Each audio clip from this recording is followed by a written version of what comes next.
Happy Wednesday. Hope you're doing well and enjoying this beautiful weather. As you know, Wednesday is usually our day to go to the library, but unfortunately, since we're not at the ES right now, I thought I would bring the library to you and read one of my favorite books.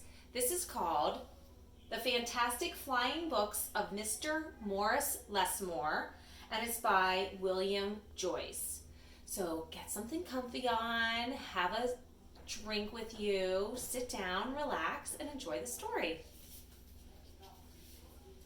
Oh, by the way, I brought some friends in with me so they can hear the story too. This is the Ginger family. They like hearing all sorts of books as well. So hopefully they don't spoil any surprises for you. Let me take off this cover so that I'm not messing around with that. Morris Lesmore loved words. He loved stories. He loved books. His life was a book of his own writing, one orderly page after another.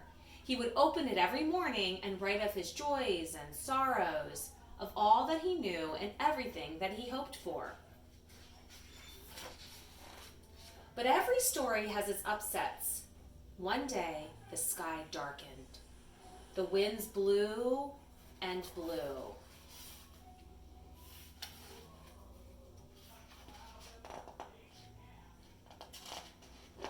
Till everything Morris knew was scattered, even the words of his book. He didn't know what to do or which way to go, so he began to wander and wander. Then a happy bit of happenstance came his way, and rather than looking down as had become his habit, Morris Lesmore looked up. Drifting through the sky above him, Morris saw a lovely lady. She was being pulled along by a festive squadron of flying books. Morris wondered if his book could fly, but it couldn't. It would only fall to the ground with a depressing thud. The flying lady knew Morris simply needed a good story, so she sent him her favorite. The book was an amiable fellow, and urged Morris to follow him. Can you picture who this is? I think it's Humpty Dumpty.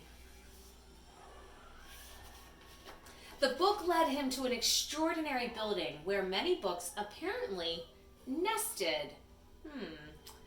Where do you think books would nest? You're right, in the library, or hopefully in your bedroom. Do you have a bookcase full of books in there? I do. Morris slowly walked inside and discovered the most mysterious and inviting room he had ever seen. It was filled with the fluttering of countless pages, and Morris could hear the faint chatter of 1,000 different stories, as if each book was whispering an invitation to an adventure. Then his new friend flew up to him and landed on his arm. It held itself open, as if hoping to be read. The room rustled to life. And so Morris's life among the books began. Morris tried to keep the books in some sort of order, but they always mixed themselves up. The tragedies needed cheering up and would visit with the comedies. The encyclopedias, weary of facts, would relax with the comic books and fictions. All in all, it was an agreeable jumble.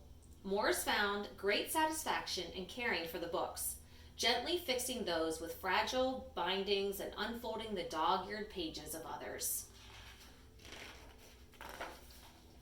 Sometimes Morris would become lost in a book and scarcely emerge for days. Does that ever happen to you when you're reading? You just get so excited about it, you can't put it down?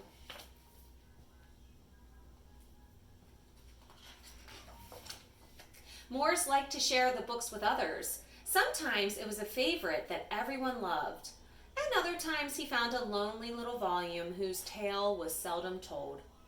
Everyone's story matters, said Morris, and all the books agreed. At night, after all the stories that needed telling had been told and everyone had settled down to their proper places on the shelves, the great big dictionary would get in the last word. It was then that Morris Lesmore would once again write in his own book. He wrote of his joys and sorrows, of all that he knew and everything that he hoped for. The days passed, so did the months. And then years and years. Can you tell how Morris is changing? And Morris Lesmore became stooped and crinkly, but the books never changed. Their stories stayed the same. Now his old friends took care of him the way he had once cared for them, and they read themselves to him each night. Then one day he filled the last page in his book. He looked up and said with a bittersweet sigh, "I guess it's time for me to move on."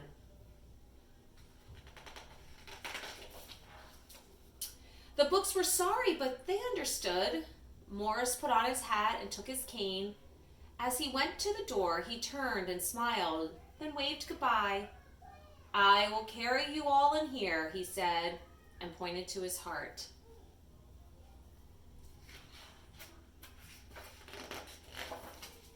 The books waved their pages and Morris Lesmore flew away, and as he flew, he changed back to the way he'd been that long ago day when they'd all first met.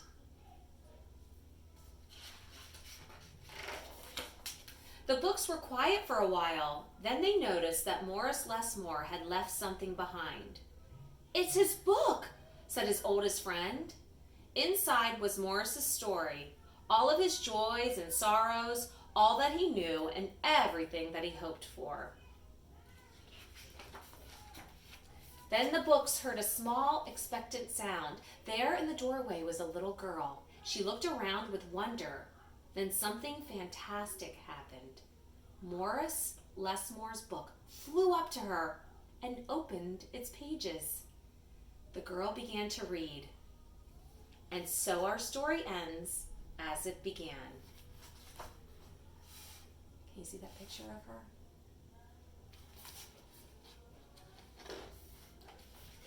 With the opening of a book.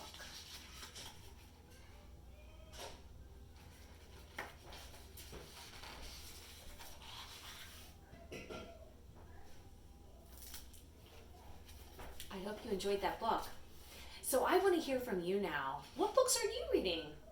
Are you reading Dog Man? Are you reading any Who Would Win or I Survived? Can you let me know what you're reading? You can share it in a picture, let your parents send me a message, however you would like. Whatever you're doing, I hope you are well and enjoying your stories. Bye!